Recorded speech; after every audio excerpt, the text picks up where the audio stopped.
সুন্দর হয়। যেমন বৃষ্টি হয় তেমন ভিডিও হয়, খুব সুন্দর। বৃষ্টির ভিতরে চা খাওয়া দরকার, চা চা। বৃষ্টির ভিতরে চা খাওয়ার দরকার। এই দুপুরবেলা এই টাইমে যে বৃষ্টি হয় খুব দারুণ। দুপুর এখন কত 12:30 বাজে, এত সুন্দর বৃষ্টি হয়। আকাশের পরিস্থিতি দেখছেন, আকাশটা কীভাবে মেঘলা হয়ে রয়েছে আর বৃষ্টি খুব দারুণভাবে হয়েছে।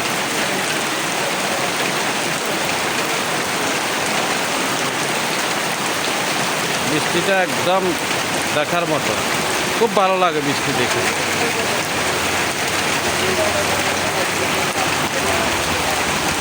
বৃষ্টির ভিতর রাস্তা দিয়ে শুধু গাড়ি চলছে আসা, আর বৃষ্টির পানিগুলো এত সুন্দরভাবে হইতেছে, পানিগুলো খুব সুন্দর।